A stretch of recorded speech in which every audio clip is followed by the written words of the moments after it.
ಯುದ್ಧಕ್ಕೆ ಕೇವಲ ವ್ಯಾಪಾರ ದೃಷ್ಟಿಯಿಂದ ಮಾತ್ರ ಕದನ ವಿರಾಮವನ್ನು ಒಪ್ಪಿಕೊಂಡಿದ್ದ ಭಾರತ ಅಥವಾ ನರೇಂದ್ರ ಮೋದಿಯವರು?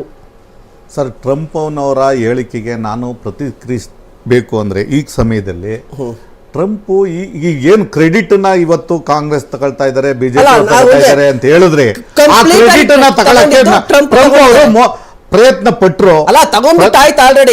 ಒಂದ್ ಕಡೆ ಬಿಜೆಪಿ ಅವ್ರ ಕ್ರೆಡಿಟ್, ಮತ್ತೊಂದ್ ಕಡೆ ಕಾಂಗ್ರೆಸ್ ಕ್ರೆಡಿಟ್. ಆಲ್ರೆಡಿ ತಗೊಂಡಿದ್ ಕ್ರೆಡಿಟ್ ಯಾರಂದ್ರೆ ಡೊನಾಲ್ಡ್ ಟ್ರಂಪ್. ಟ್ರಂಪ್ ಹೇಳಿದ ತಕ್ಷಣ ನಾವು ಸಿಂಧೂರ ಆಪರೇಷನ್ ಏನಾದ್ರೂ ಹೌದು ನಾವು ತಟಸ್ಥ ಮಾಡಿದ್ದೇವೆ, ಯುದ್ಧ ವಿರಾಮ ಘೋಷಿಸ್ಬಿಟ್ಟಿದ್ದೀವಿ, ನಾವು ಏನು ಈ ಒಂದು ಆಪರೇಷನ್ ಅನ್ನ ಯುದ್ಧವಲ್ಲ ಮಿತ್ರರು, ಯುದ್ಧ ಪಾಪ ಅವ್ರಿಗೆ ಬಹಳ ಆಸೆ ಇದೆ, ಯುದ್ಧವಲ್ಲ ಇದು. ನಾನು ಮೊದಲಿಂದನೂ ಅದನ್ನೇ ಹೇಳ್ತಾ ಇದ್ದನು. ಈ ಒಂದು ಉಗ್ರಗಾಮಿ ಚಟುವಟಿಕೆಗಳ 240 ಅವರ ತಾಣಗಳನ್ನ ಸದೆ ಬಡಿಯುವ ಕೆಲಸವನ್ನ ಆಪರೇಷನ್ ಸಿಂಧೂರದಿಂದ ಮಾಡ್ತೀವಿ. ಅದಕ್ಕೆ ಮೋದಿ ಅವರು, ಡೊನಾಲ್ಡ್ ಟ್ರಂಪ್ ಅವರು ಈ ಮಧ್ಯಸ್ಥಿಕೆಗೆ ಯಾವುದೇ ದೇಶದ ಯಾವುದೇ ಪ್ರಧಾನಿಯನ್ನು ನಾವು ಪರಿಗಣನೆಗೆ ತಗೊಳ್ಳೋದಿಲ್ಲ. ನಮ್ಮ ವ್ಯವಹಾರ ಮತ್ತೆ ಅವರ ದೇಶಗಳ ನಡುವೆ ವ್ಯವಹಾರ ಇದ್ರೆ ಅದು ಈ ಪ್ರಶ್ನೆಗೆ ಬರೋದಿಲ್ಲ ಅನ್ನೋದನ್ನ ಸ್ಪಷ್ಟೀಕರಣವನ್ನ ಈ ದೇಶದ ಪ್ರಧಾನಿ ಕೊಟ್ಟಿದ್ದಾರೆ. ಅವರ ಭಾಷಣವನ್ನ ಆಪರೇಷನ್ ಸಿಂಧೂರ ಕಾರ್ಯಾಚರಣೆ ಬಳಿಕ ಮಾತನಾಡಿದ್ದು 2 ಬಾರಿ, 8 ಗಂಟೆಗೆ 1 ಬಾರಿ, ಅದಾದ ನಂತರ ಯೋಧರನ್ನು ಉದ್ದೇಶಿಸಿ 8 ಗಂಟೆಯಲ್ಲಿ ಮಾತನಾಡಿದಂತಹ ಭಾಷಣ, ಒಂದು ದಿನದ ಮುಂಚಿತವಾಗಿ ರೆಕಾರ್ಡ್ ಆದಂತಹ ಭಾಷಣ. ಪತ್ರಿಕೆ ಹೇಳಿಕೆಯನ್ನು ಬೇಕಾದ್ರೆ ನಿಮ್ಗೆ ಕೊಡ್ತೇನೆ, ಮತ್ತೆ ಟಿವಿ ಕ್ಲಿಪ್ಪಿಂಗ್ ನಿಮ್ ಸಮಯ ಹಾಕಿ ನೋಡಿ.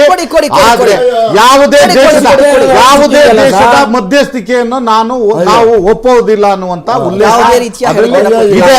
ಅದನ್ನ ದಯವಿಟ್ಟು ಗಮನಿಸಿ.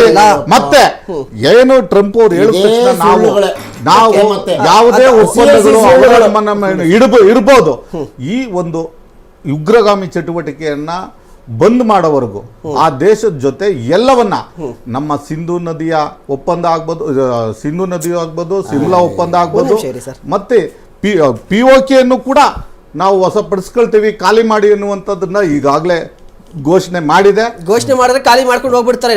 ಮೋದಿ ಅವರು ಘೋಷಣೆ ಮಾಡಿಬಿಟ್ಟಿದ್ದಾರೆ ಅಂತ ಉಗ್ರಗಾಮಿಗಳು ಹಂಗೆ ಓಡೋಗಲ್ಲ. ಅದನ್ನ ಕಳಿಸುವಂತ ಕೆಲಸ ನಾವು ಮಾಡ್ತೀವಿ.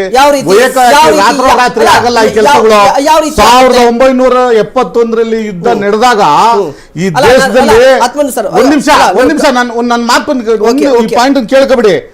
ನಮಗೆ ಇವತ್ತು ಏನು ಐರನ್ ಮಹಿಳೆಯರು ಕೊಟ್ಟಂತ ಫಲ ಏನ್ ಗೊತ್ತಾ? 93,000 ಸೈನಿಕರನ್ನ ಒತ್ತೆ ಇಟ್ಕೊಂಡಿದ್ವಿ 1 ವರ್ಷಗಳ ಕಾಲ. ಅವರ ಊಟ ತಿಂಡಿ ವಸತಿಯನ್ನ ನಾವು ನೋಡ್ಕೊಂಡ್ವಿ. ಈ ದೇಶಕ್ಕೆ ಕೊಟ್ಟಂತದ್ದು ಅದು ಯುದ್ಧದಿಂದ ಆಗಿದ್ ಲಾಭ ಏನೋ ದೇಶಕ್ಕೆ. ಅವತ್ತು POKಯನ್ನು ವಶಪಡಿಸ್ಕೋಬಹುದಾಗಿತ್ತು, ಶರಣಾರ್ಥಿ ಸೈನಿಕರನ್ನ ಬಿಟ್ಕೊಟ್ಟಿದ್ರು. ಹಾಗಾಗಿ ನಮಗೆ ಅವತ್ತೇ POK ಬರಬೇಕಾಗಿತ್ತು. ಯುದ್ಧ ಅಂತ ಹೇಳಿದ್ರೆ ಸಾಯಿಸೋದಲ್ಲ, ಗೆಲುವು ಅಂತ ಹೇಳಿ. ಅವತ್ತು ಪಾಕಿಸ್ತಾನ ಮಂಡಿ ಊರಿತ್ತು, ಭಾರತದ ಮುಂದೆ ಮಂಡಿ ಊರಿತ್ತು, ಅಮೆರಿಕದ ಮುಂದೆ ಅಲ್ಲ. ಅವತ್ತು ಭಾರತದ ಮುಂದೆ ಸೋಲ್ಸಿದ್ದೀವಿ ನಾವು ಅವತ್ತು. ಓಕೆ ಸರ್, ಸಿದ್ದರಾಜು ಸರ್ ಒಂದು ನಿಮಿಷ, ಸಿದ್ದರಾಜು ಸರ್ ಒಂದು ಕ್ಲಾರಿಟಿ ಕೊಡಿ, ಈ ವಿಚಾರಕ್ಕೆ ಸಂಬಂಧಪಟ್ಟ ಕ್ಲಾರಿಟಿ ಕೊಡಿ ಈಗ.